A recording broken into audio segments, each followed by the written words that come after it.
પણ હું કહેવા માંગુ છું માનનીય સી આર પાટીલજી અને માનનીય મુખ્યમંત્રીશ્રીને ચેલેન્જ આપવા માંગુ છું, એક સીટ રમવાનું છોડો, તમારામાં તાકાત હોય તો તમારા 61 છે ને 61 રાજીનામું આપે ને 161 અમારા સૈનિકો ઉભા રહેશે અને તમને આ વખતે હરાવી દેવાનું જનતાએ નક્કી કર્યું છે. આવો મેદાનમાં વાતો કરો છો તમે, ભ્રષ્ટાચારના રૂપિયા ભેગા કરીને મોરાની શેની મોરાની વાતો થાય છે? પ્રજા ત્રાહિમામ પોકારી ગઈ છે. एक फिल्म नो डायलॉग है कि फिल्म सिर्फ 3 चीजों से चलती है, एंटरटेनमेंट एंटरटेनमेंट एंटरटेनमेंट. ગુજરાતની રાજનીતિ માટે પણ કંઈક એવું જ થઈ ગયું છે કે તમારે ચર્ચામાં રહેવું હોય તો તમારે જનતાના કામ નથી કરવાના, તમારે વિકાસ નથી બતાવવાનો, તમે શું કર્યું છે નથી બતાવવાનું, તમારે કરવાનું શું છે? એન્ટરટેનમેન્ટ પૂરું પાડવાનું છે એમને. ગુજરાત અને સૌરાષ્ટ્રની રાજનીતિમાં એક્ઝેક્ટલી આ થઈ રહ્યું છે. નેતાઓ એકબીજાને ચેલેન્જ આપી રહ્યા છે, લોકો એને એન્ટરટેનમેન્ટની રીતના જોઈ રહ્યા છે કે ચલો આજે આ ચેલેન્જ આપી, 12 વાગ્યાની ચેલેન્જ હતી, આના પછીની આ ચેલેન્જ છે અને મસ્ત મજાનું બંને નેતાઓ સામે આવે, બાખડે અને પછી મોરા ભટકાવાની વાત હોય એટલે બધાને ગમે. સોશિયલ મીડિયા પર એ ચાલે પણ ખૂબ. પણ પ્રશ્ન એ મોરબીની જનતાનો આવે, પ્રશ્ન એ વિસાવદરની જનતાનો પણ ક્યારેક આવશે. પ્રશ્ન ઘણા બધા છે ગુજરાતના, પણ ગુજરાતની રાજનીતિમાં અત્યારે એન્ટરટેનમેન્ટ ચાલે છે. કાના વર્સિસ ગોપાલની લડાઈ એટલે કાંતિ અમૃતિયા વર્સિસ ગોપાલ ઇટાલિયાની લડાઈ હવે રાજીનામા સુધી પહોંચી ગઈ છે. કાંતિ અમૃતિયાએ જાહેરાત તો કરી દીધી છે કે ગાંધીનગરમાં વાજતે ગાજતે રાજીનામું આપવા આવશે, 150 ગાડીના કાફલા સાથે આવશે, પણ અડધો કલાક રાહ પણ જોશે કે ગોપાલભાઈ રાજીનામું આપે, બંને સાથે રાજીનામું આપે.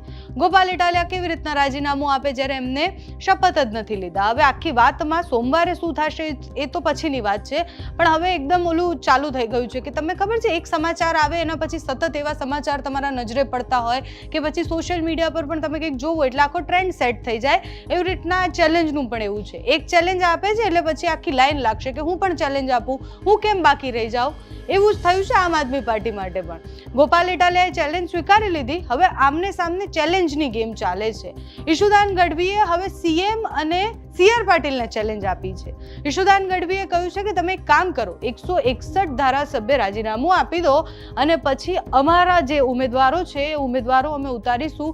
161 બેઠક પર અમારા ઉતારેલા ઉમેદવાર જીતવા માટે રેડી છે અને જીતવાના જ છે, આવી વાત એ કરી રહ્યા છે.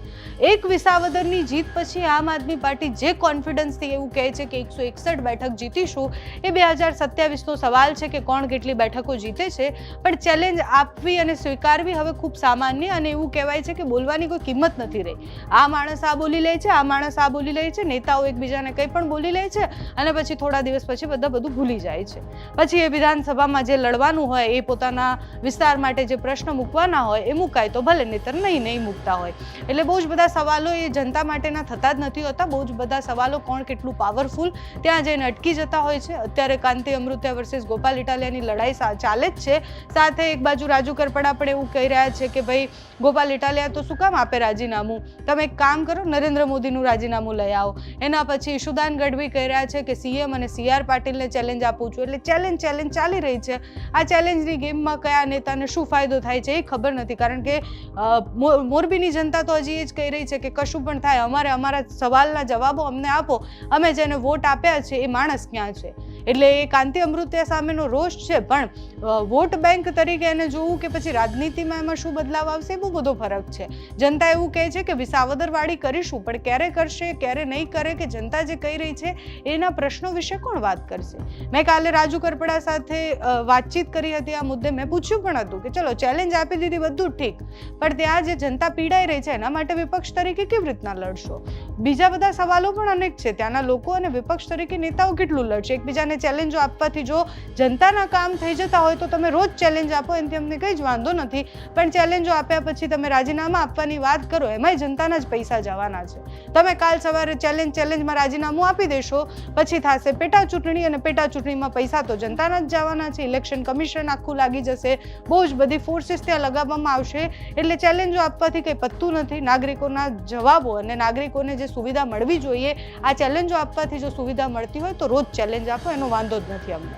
અત્યારે ઈશુદાન ગઢવીએ જે ચેલેન્જ સી આર પાટીલને આપી છે અને સીએમને આપી છે તે સાંભળો તમે. પહેલા ચેલેન્જો આપી છે, અરે ભાઈ ખાડા સરખા નથી કરતા.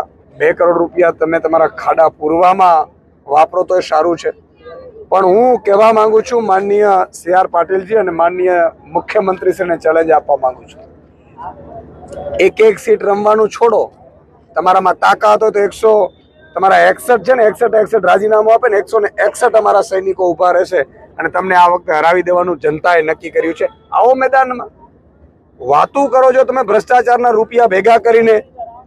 મોરાની શેની મોરાની વાતો થાય છે? પ્રજા ત્રાહિમામ પોકારી ગઈ છે. બ્રિજ નીચે ઉભતા અત્યારે ભાજપના કાર્યકર્તાઓને સંતાનો ડરે છે. મને ગઈકાલે હિંમતનગરમાં એક ભાજપનો નેતા મળવા આવ્યો, રડતો તો બિચારો. મેં કીધું શું થયું? મને કે સુદાનભાઈ અમારી ભૂલ થઈ ગઈ, અમને કમળના ફૂલને અમે મદદ કરી છે. આજે મને ચિંતા છે, મારી દીકરી ભણવા જાય છે ક્યાંક બ્રિજ નીચે, અમારા જ બનાવેલા બ્રિજ નીચે ઉભ્યો છે. મને ચિંતા થાય છે ક્યારે એ ભોગ બની જશે અમારા ભ્રષ્ટાચારનો. એટલે હવે તમે બધા લડો, અમે તમારી સાથે છીએ.